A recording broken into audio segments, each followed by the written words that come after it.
Hello, j'espère que vous allez bien. Moi, je suis Daniel Atopra, étudiant ivoirien résident à Strasbourg.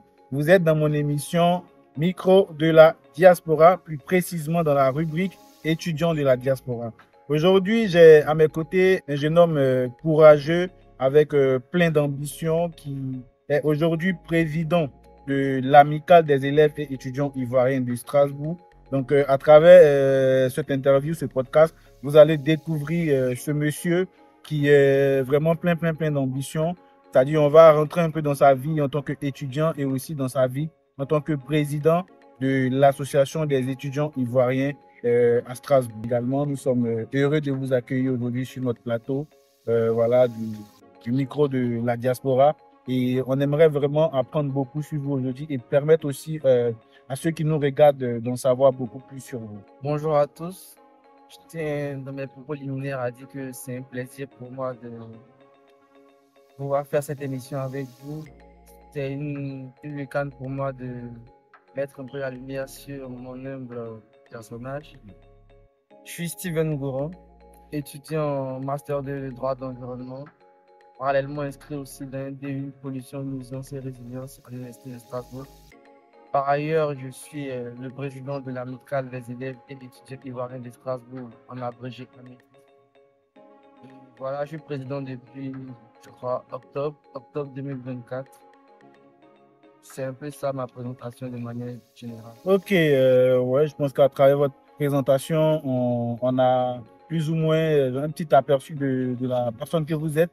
Et ce qu'on veut aujourd'hui, c'est vraiment de rentrer en profondeur et de vous connaître vraiment sur tous les points. Donc, on aimerait savoir déjà comment est-ce que vous êtes arrivé en France. Je suis arrivé en France par Campus France comme tout le monde. Déjà pour savoir qu'avant d'arriver en France, j'avais déjà un master en Côte d'Ivoire. Je travaillais dans le droit foncier, voilà. Et je me suis dit un matin, vas-y, je vais faire un autre master qui va entrer en lien avec le droit foncier par rapport à mes ambitions sur le long terme de ça. Et donc, étant travailleur déjà, j'ai commencé à gagner des sous pour pouvoir financer mon voyage. Et j'ai fait la possibilité de France comme tout le monde. J'ai eu des acceptations, notamment à Douai et à Strasbourg. Finalement, j'ai opté pour Strasbourg et c'est comme ça que en juillet 2023, Ouais. Intéressant, parce que là, vous aviez deux admissions.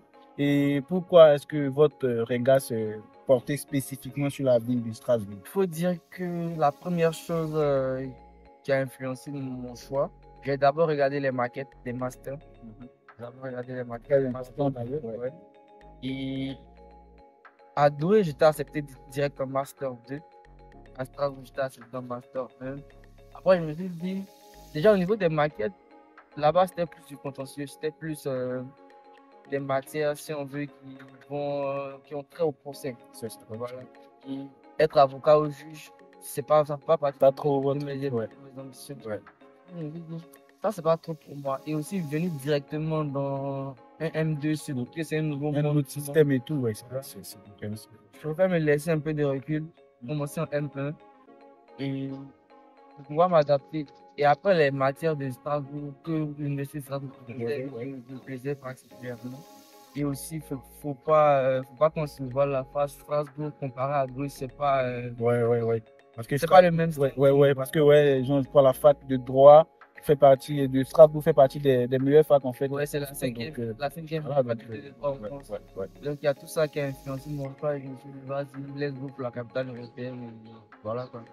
d'accord, donc let's go pour la capitale européenne.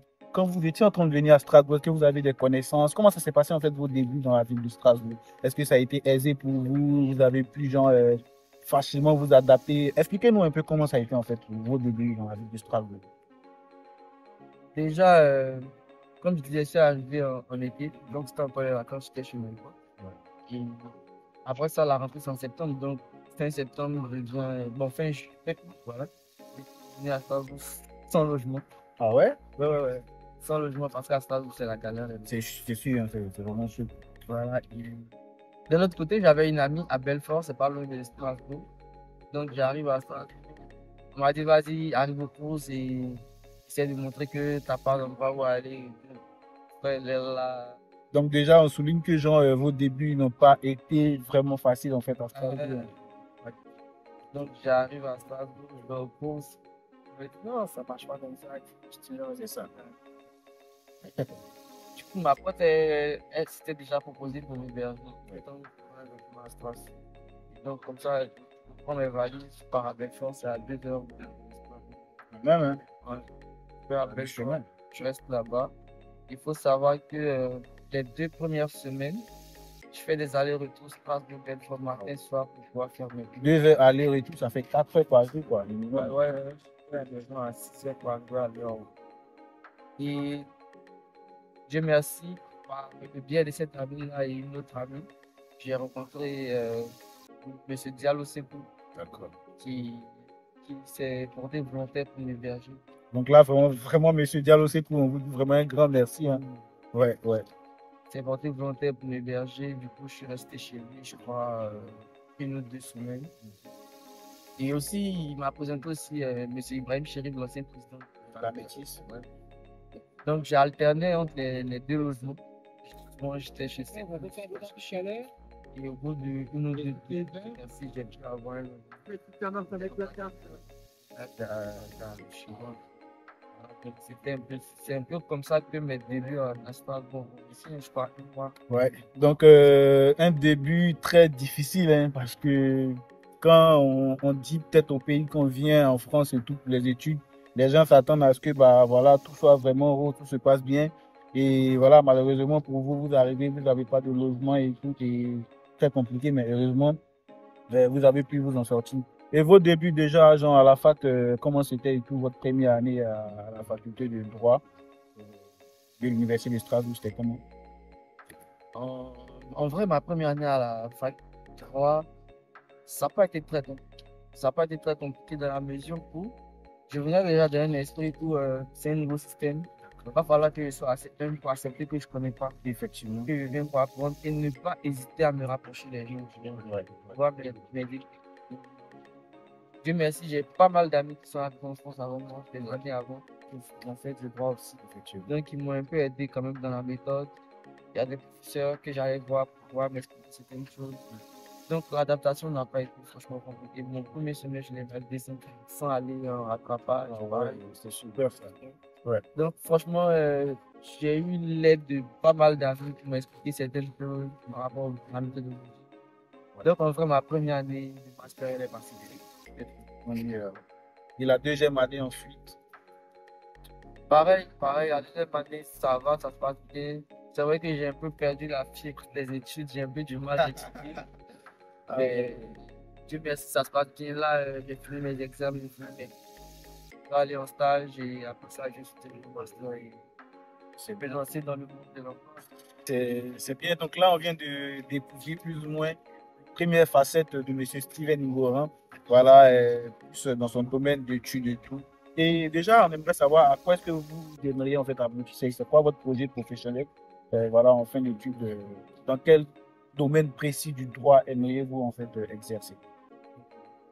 Déjà, comme je l'ai dit, j'ai un master en droit foncier, du foncier, pour ceux qui ne savent pas, tout ce qui est droit de l'urbanisme, droit rural et tout ça. Ouais. Et là, je suis en train de terminer le master en droit d'environnement des territoires et des risques. Ouais. À ça, j'ai ajouté le DU pollution et nuisance. Et tout ça parce que sur le long terme, j'aimerais ouvrir un bureau d'études, un cabinet de consultance. D'accord. Pouvoir être conseil. En gros, c'est un juriste et un avocat, pardon. C'est un avocat qui va pas au conseil. Le but du conseil juridique, c'est d'éviter justement le procès. Okay. Donc, expliquer aux personnes lambda qui ne sont pas juristes comment faire pour se conformer aux règles, comment faire pour éviter d'être interpellé ou quoi que ce soit en fait. Oui. Donc, sur le long terme, c'est ouvrir mon bureau d'études en cabinet. Mais là, à court et moyen terme, après mon master, je fais un stage, j'espérais avoir un CDI dans ce domaine-là, voilà, pour pouvoir acquérir de l'expérience. Ouais, c'est très important l'expérience. Voilà. Pour acquérir de l'expérience comme ça, quand j'ouvre mon cabinet, je suis déjà prêt, j'ai vu des vertes et des pas vertes, j'ai vu un peu de tout. C'est ça. Et aussi, le cabinet d'études, le bureau d'études veut m'ouvrir à la fois en français. Il va avoir deux. Okay. Voilà, comme je vous le disais dans les débuts, c'est un jeune homme très ambitieux qui sait ce qu'il veut. Et donc maintenant, on va rentrer un peu dans le volet de l'amicale des étudiants et élèves ivoiriens de Strasbourg.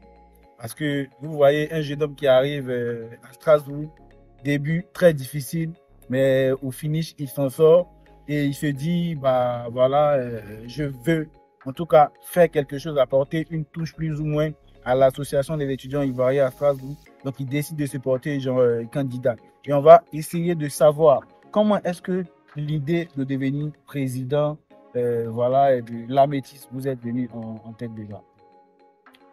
Euh, Concernant l'idée de devenir président, il faut dire que c'est pas un truc que j'ai mûri longtemps. D'accord. Pour être plus concret, c'est j'avais pas l'ambition de devenir président de l'association. Après, moi, je suis quelqu'un, j'aime bien rassembler, j'aime bien voir Bah, c'est le propre des Ivoiriens, hein. Voilà, donc ça m'étonne pas. sentir la bonne humeur autour de moi, c'est quelque chose que j'aime bien. Ouais. Et du coup, ma première année de master, c'est-à-dire 2023-2024, quand tout ça s'est stabilisé, logement, finances, tout ça, je commence à mener pas mal d'activités. La première qui a vraiment impacté pas mal de monde, c'est je profite de la CAN pour rien de la stade. Wow, c'est vraiment intéressant. Voilà. Ouais. Parce que le football, franchement, ça réunit. Ouais, ça réunit le football. Et donc, je crée un village CAN. À partir de ce village CAN-là, il y a pas mal d'Ivoiriens qui se rencontrent. Moi aussi, je rencontre beaucoup d'Ivoiriens et on crée un petit réseau d'amis. Ça devient intéressant, on vit la CAN ensemble, après on célèbre la CAN ensemble. Après ça, En plus que la Côte d'Ivoire a remporté la CAN, donc franchement, c'est créer quelque chose. Et la conclusion, c'est vraiment une réussite. un step to the next level. Après la CAN, il y a le printemps qui commence, le soleil fait son retour. C'est ça. Donc on décide d'organiser souvent des pique-niques, des brunchs, des sorties. Et aussi, il faut savoir que les gens avaient cette facilité-là à venir me voir pour me raconter leurs problèmes. Ensemble, on trouvait des solutions. Je ne sais même pas d'où est-ce que je trouvais l'inspiration pour trouver des réponses parce que je viens d'arriver en France. Je suis censé ne pas connaître des choses. Ouais, c'est sûr. C'est-à-dire que c'est plutôt vous, en fait, qui devez vous faire guider par d'autres personnes. Mais là, l'échelle, c'est retourné, en fait, en quelque sorte. Ouais, à un tel point qu'il y a des gens qui sont arrivés avant moi qui m'exposaient souvent des problèmes. Genre, j'arrive pas à avoir un travail. Mes frères étaient là depuis, en fait. Et bon, moi, je sais pas dire non dans ce genre de truc-là. Si tu veux m'exposer un problème ensemble, on essaie de trouver. Ouais, vous êtes assez ouvert, assez sociable et tout. Ouais, voilà. Ça se voit, ouais. À partir de là, les Ivoiriens estiment qu'il faut que ce soit moi qui sois le président. Wow. Là, je crois qu'on est en mai. Là, c'est du concret, en fait, qui pousse les Ivoiriens à vous demander, en fait, de vous présenter pour être président, en fait, de l'association. Ouais, là, on est en mai. Les gens commencent à mûrir l'idée, on m'en parle. Faut savoir que moi, je suis mauvais perdant. Je suis très mauvais perdant. Du coup, quand on me dit, vas-y, tu peux être le président, j'hésite un peu parce que je me dis, si je me présente que je perds, je vais mal le prendre. Ah ouais. Franchement, je vais mal le prendre. Si tout le monde ça venait pas de moi. Bah ouais, c'est vraiment le caractère de quelqu'un qui n'aime pas échouer, en fait. Ouais. Si ça venait pas de moi. Mais les gens deviennent tellement insistants, ils me disent, vas-y, tu vas pas faire le lâche. Vas-y, on sait jamais. Et finalement, en août, septembre, l'engouement commence à venir réellement. Ouais. Et il commence à faire la campagne. On fait un comité de campagne. À sa tête, il y avait Ouattara Yakuba qui m'a beaucoup aidé pendant la campagne. Et aussi Kwasi, grâce au Audrey. En tout cas, c'est deux personnes qui m'ont vraiment beaucoup aidé durant la campagne. Ouais. Donc, avec eux, à la tête de la direction de la campagne, qui booste tout le monde à me voter. Et puis bon, finalement, je me dis, let's go, à la guerre comme à la guerre, quoi. Donc, en quelque sorte, ce sont vos actions que vous avez menées et tout qui ont poussé, en fait, les étudiants ivoiriens à vous demander de vous inscrire, en fait, sur la liste pour être candidat, en fait, voilà, de l'association des étudiants ivoiriens. Donc, c'est intéressant. Et vous avez hésité dans les débuts et tout, mais au final, vous avez décidé, en fait, comment je vais dire ça, je sais pas si je vais dire, bon, en même temps de prendre vos responsabilités, mais en même temps de réaliser, en fait, leur désir, de vous voir, en fait, sur la liste. Ce qui est très, très intéressant.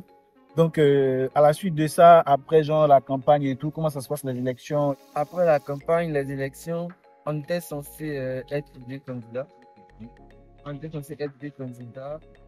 Et le jour de l'élection, à ma grande surprise, il y a finalement qu'un seul candidat, c'est moi. L'autre, il a désisté au dernier moment.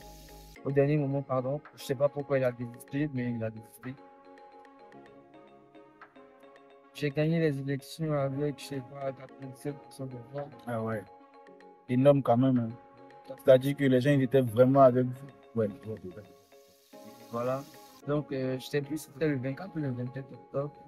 Au soir du 24 ou le 27 octobre, j'étais président de l'association. Bon, là, je suis nouveau président. J'avais remarqué pas mal de trucs dans le fonctionnement de l'association qui me plaisaient pas. Je me dis, vas-y, va falloir changer les choses. Peut-être que vous êtes juriste vous-même aussi et tout. Voilà, le premier grand coup que je marque, c'est modifier les statuts. Parce que les statuts, de mon avis de juriste, il y avait un grand flou juridique qui rendait pas ça Très net, quoi, ouais. Donc, on fait une AG, modifier les statuts. Les nouveaux statuts sont adoptés à l'unanimité.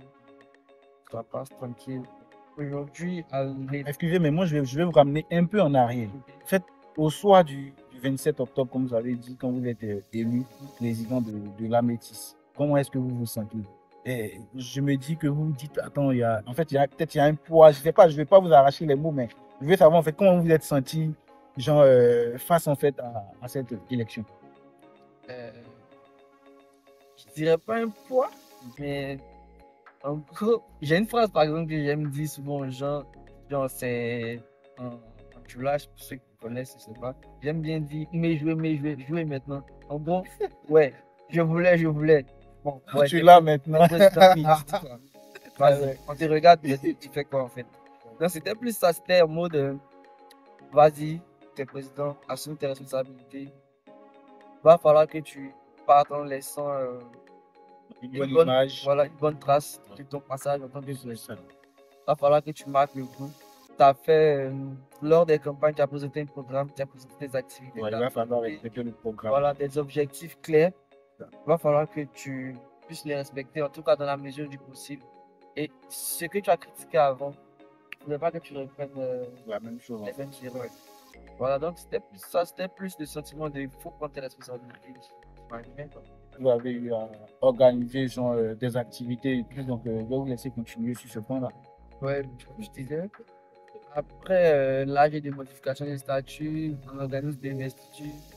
Franchement, l'investiture était réussie, c'était très bien. Il y a eu des personnalités qui étaient là, notamment la directrice de la résidence, Paul Appel, qui était là. Ouais. Il y a eu M. Faisal Marzouk, pour ceux qui ne connaissent pas, regardez sur Instagram, qui était là. Il y a le directeur de Radio Pila, qui organise souvent le festival, M. Alpha, qui était là. Il y a eu les présidents d'autres associations, notamment Sénégal, Cameroun, Bénin, Togo. En tout cas, l'investissement s'est très bien passé. Il y avait des invités de marque et les joueurs aussi ont répondu. Ouais. J'étais heureux en tout cas. C'était une belle fête. Pour ceux qui veulent voir, vous pouvez aller voir sur le compte TikTok de l'association en Métis. Voilà. Et après, D'accord. Dans vos propos, genre, j'ai entendu dire qu'il y avait des personnalités, vous avez cité quelques personnes. Et en fait, j'ai l'impression que genre, les gens en fait, ont cette facilité en fait, à vous faire confiance, à croire en vous, ce que vous faites. D'où vous tirez en fait ce petit secret-là, pour pouvoir convaincre en fait toutes ces personnalités d'être là à votre cérémonie d'investiture. j'entends moi-même me poser des questions. Il y a des endroits où je vais, les gens ont cette facilité-là à me faire confiance. Je sais pas pourquoi. Récemment, j'ai vu une psychologue qui travaille, genre la psychologue qui travaille du travail. Là. Et on en a parlé. Elle m'a dit, c'est peut-être parce que je suis authentique. D'accord. Genre, je suis vrai C'est ça. dans mes sentiments. Je cache pas mes ressentis, je dis ce que je pense. Ouais. À la fois aussi, c'est être respectueux, c'est être bienveillant. Elle m'a dit, ces qualités-là que j'ai font que depuis ma part, on a facilement à me faire confiance. Et elle a aussi souligné le fait que je sois très souriant à chaque fois. Ouais. C'est très important de sourire ici, surtout aussi en France. Bon, ça dépend hein, si j'ai faim, je suis. Mais là, c'est évident, on dit un homme qui a faim n'est pas un homme libre, donc voilà, c'est évident, quoi. Mais ouais, on m'a dit c'est plus par rapport à mon authenticité, pardon, que les gens arrivent facilement à me faire confiance. Ouais, c'est ce qu'elle a dit, moi, je sais pas. Mais même moi, souvent, ça m'étonne aussi. Bah ouais, je pense que souvent, ce que les gens disent de toi, c'est ce qui est vrai, quoi. Voilà. Comme quoi, il y a des personnes à qui, quand tu demandes, bah, écoute, quelles sont tes qualités, la personne dit, je préfère te laisser voir. Parce que je peux m'inventer, dire des choses qui ne sont pas forcément vraies. Alors que si ça vient de quelqu'un d'autre, c'est sûr que c'est parce que j'ai manifesté quelque chose à son égard que, genre, la personne, en fait, a déduit, en fait, cette qualité. Donc, je pense que c'est absolument vrai. Si plusieurs personnes ont eu à vous dire ça. Et voilà, ce qui est très important et très intéressant pour la suite. Donc, l'investiture et tout, changement de statut, c'est-à-dire modification de quelques points dans les statuts en fait, de l'association. Et là, maintenant, vous passez maintenant à l'organisation en fait, des activités, pouvoir permettre en fait, aux Ivoiriens de se retrouver, de partager des moments conviviaux ensemble. Mon mandat, je l'ai dit, je voulais l'inscrire dans un esprit de cohésion et de solidarité. Qu'est-ce qui va permettre aux Ivoiriens d'être solidaires, d'être toujours ensemble? Je réfléchis et je me dis, je vais instaurer un rendez-vous mensuel qui va permettre à la fois d'exporter la culture ivoirienne et aussi de permettre aux Ivoiriens de se retrouver. Et c'est comme ça que je discute avec l'un des membres fondateurs, M. Assemian, M. Kwame Guillaume, qui, qui me dit, ouais, tu m'avais expliqué que dans le temps, tu organisais souvent des gars parties avec les Ivoiriens au moment où tu n'étais pas encore président. Ça pourrait être pas mal. Tu peux bien organiser ça et le reporter sur plusieurs mois. Je me dis, ah ouais, pas bête. Vas-y, on part sur ça. Et comme ça, le en février, pas le 8 février, mon anniversaire, on organise la première Gaba Party. On a refusé du monde. Ouais. C'était très bien. On s'est dit, bon, vas-y. Le mois prochain, en mars, pareil. Succès à un tel point que il y a eu des failles de l'organisation parce qu'il y a des gens qui n'ont pas pu avoir à manger. Oui, parce que je crois genre. Je ne m'attendais pas Voilà. L'organisation était. Bon, je crois que je vais dire, genre, le monde que vous avez reçu était au-delà, en fait, de votre organisation, en quelque sorte. On était parti pour organiser sur 75 personnes par jour. Ça retrouvait à plus. Ouais. C'était chaud, quoi. Du coup, là, on est sur la continuité. Ah, donc, intéressant. Et parlez-nous un peu de votre bureau, des personnes qui vous entourent, des personnes avec qui vous travaillez jour et nuit pour pouvoir en fait organiser toutes ces activités, faire plaisir plus ou moins à la communauté ivoirienne dans ce cas. Donc, mon bureau, les 12, je crois. Quand je dis 12, je suis inclus dedans. 12. Et à la tête du bureau, c'est moi, naturellement. C'est sûr. Et après, il y a le vice-président, M. Apomikael, qui est qui a une belle expérience en termes d'association. Ouais, en Côte d'Ivoire, il a présidé pas mal d'associations. D'ailleurs, la raison pour laquelle je l'ai mis vice-président, parce que j'estimais en tout cas à l'époque que j'avais beaucoup à apprendre. Même actuellement, j'ai pas beaucoup à apprendre. Donc, quelqu'un qui a une expérience déjà du vie associative, je me suis dit, vas-y, ça sera un atout. Et après lui, il y a le trésorier Boudouali Nabi, qui est étudiant en Master 2 d'audit, contrôle et gestion à l'UM Strasbourg. Lui aussi, je me suis dit, il a déjà des expériences en gestion de comptabilité. Non, c'est tout. Voilà. Donc, voilà, il est le trésorier. Il y a la SG, ou HAD, qui a une qualité rédactionnelle très bien. Il sait s'exprimer. Voilà, elle aussi, elle est étudiante en administration. Voilà, voir un peu des deux. Elle est un peu qualitative. Voilà, après ça, il y a les pôles de compétences, il y a le volet organisationnel qui est géré par M. Yaya Namati Yaya. Et là, on a créé un truc, promotion de la culture ivoirienne. C'est très intéressant ça. Ouais. Donc, on va peut-être rentrer en profondeur tout à l'heure.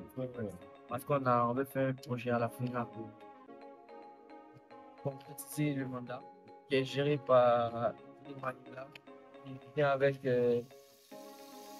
pas mal d'idées. Elle est jeune, elle a beaucoup d'idées novatrices. Donc, très bien pour nous, hein. Il y a, il y a le volet communication qui est géré par Daniel Atomra qui n'est plus à présenter. Ça va permettre à l'association de s'exporter sur les réseaux. Et d'ailleurs, c'est ce qu'il a fait. Déjà, sur notre compte TikTok, je crois qu'on a des vidéos à 1000 likes. Plus de 1000 likes. Hein. Ouais. Ouais. Donc, je pense même pas qu'il y ait une association qui a un compte TikTok qui a beaucoup comme ça pour like. Ouais. Je pense que je suis déjà fier de mon idée de l'avoir choisi comme gestionnaire de football de compétences là, information, sport, qui est géré par M. Honoré Bois, qui faisait partie des anciens bureaux. Qui gérait ça très bien. Donc, je me suis sur la possibilité, je ne voulais pas changer les choses. C'est une très bonne idée. M. Kwame Frank qui gère l'intégration des nouveaux. Il faut dire que lui, tout ce qui est accueil des nouveaux, tout ce qui est facilitation d'arrivée en France, il est doué quoi. Ouais, il fait ça depuis 3 ou 4 ans. Donc, ouais. il a fait partie des anciens bureaux et je me suis dit, je ne vais pas venir chambouler les choses. C'est ça. Ouais, je travaille aussi avec. Ça se passe bien aussi. Et M. Grab Bruno Fouy, qui est secrétaire aux affaires extérieures. Ouais, lui aussi faisait partie de l'ancien bureau. En tout cas, les membres de l'ancien bureau qui travaillaient bien, à mon avis, il y a une continuité. Voilà, je vais les mettre. Pour dire que c'est pas un bureau qui est fait par complaisance ou par copinage. C'est une question de compétence, quoi. C'est vrai, en tout cas, j'ai essayé d'être ami avec tous les membres du bureau pour que ce soit ponctuellement, soit chill lors des réunions. Ça. Mais bien au-delà de ça, ce sont des personnes qui travaillent. Et quand j'estime que le travail n'est pas bien fait, je ne manque pas de taper sur la table et dire que mais là, je suis désolé, c'est vrai, on veut bien rigoler, mais à un moment, il faut qu'on travaille. On soit sérieux. Ouais. C'est très important. Et il y a un point sur lequel aussi j'aimerais entrer un peu en profondeur, c'est plus sur le point de l'intégration. En fait, quand les nouveaux étudiants ils arrivent à Strasbourg, en France, peu importe, comment est-ce que en fait, vous vous arrangez en fait, pour pouvoir les aider à mieux s'intégrer? De mon mandat, je n'ai pas encore eu vraiment d'arrivée de nouveau au moment où j'étais président. D'accord. Mais il faut dire que quand j'ai été élu, la cérémonie d'investiture, je l'ai combinée avec une soirée à Kwaba. Ah ouais. Et la soirée à Kwaba, c'était chez nous au Côte d'Ivoire, vous savez. Voilà. Donc, durant la soirée à Kwaba, on a essayé de recenser quand même des gens qui sont venus se présenter aux anciens, à qui on a donné la parole, qui sont présentés aux anciens. Ça a permis de créer une interaction entre les anciens. On arrive quand même à s'entraider, à pouvoir trouver des jobs, des logements. Même quand il y a des personnes qui n'arrivent pas à avoir des logements, on arrive quand même à héberger certains. Ouais. En attendant qu'ils trouvent un L'idée, c'est de dire qu'on forme une grande famille. C'est ça. On vient ici nos parents, on est à la fois les pères et les mères. C'est ça, très important, parce qu'on arrive en France et tout. Certaines personnes ont quand même la chance d'avoir des personnes qui les suivent et tout, d'avoir des connaissances qui peuvent être là en fait pour eux et tout. Mais par contre, d'autres personnes sont vraiment déboussolées. Ils arrivent en France, ils ne connaissent personne, n'ont pas d'amis, pas de frères. Donc franchement, je pense que c'est très intéressant ce pôle d'intégration là, parce que ça permet plus ou moins à ces étudiants qui arrivent de la Côte d'Ivoire, qui n'ont aucune connaissance ici, de pouvoir plus ou moins se dire, écoute, j'ai une famille ivoirienne ici, si j'ai un problème, je peux me rapprocher d'eux, je peux avoir de l'aide, je peux avoir des conseils. Et je pense que c'est vraiment très intéressant comme problème.